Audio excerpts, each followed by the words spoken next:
আসসালামু আলাইকুম শাইখ আলাইকুম সালাতুল্লাহ। আমি প্রবাসে একজনের মাধ্যমে এসেছি। এখন সে একামা দিচ্ছেন না, কাজ দিচ্ছেন না। আমি বিভিন্ন জনের কাছে তার বিরুদ্ধে বলছি, বিচার দিচ্ছি। কিছু কথা আমি ধারণা থেকে বলছি না, ধারণা থেকে বলা জায়েজ নয়। ইন্না বাযান ইসমুন, আইডিয়াতে বলবে যে সে টাকা মেরে খেয়েছে, সে ওয়াদা খেলাপি করছে, অথচ হয়তো সে অপারগ না। যদি নিশ্চয় জানা থাকে তাহলে বলবে তার কর্মকাণ্ড। কিন্তু সে বলছে যে সে যার থেকে ভিসা নিয়েছে সে এমন করছে। এখন আমার প্রশ্ন, আমি কি গীবত করছি?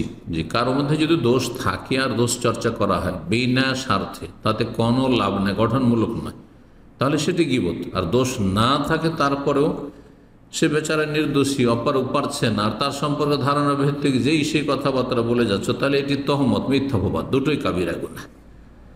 তাহলে গীবত জায়েজ ছয়টি ক্ষেত্রে, তার একটি জায়গা আছে সেটা তুমি করতে পারবে। সেটা হচ্ছে যে যদি দেখা যায় যে এই ব্যক্তি আমাকে নিয়ে এসছে, টাকা পয়সা নিয়েছে, আর সে ওয়াদা করেছে, সে ওয়াদা পূরণ করছে না, আর এর বিচার পাওয়া যাবে। হ্যাঁ, ইনসাফ পাওয়া যাবে কারো কাছে, কেউ সমাধান করে দিতে পারবে, কেউ বিষয়টির মীমাংসা করে দিতে পারবে, তাহলে তাকে বলা যাবে। তখন সেটি গীবত নয়।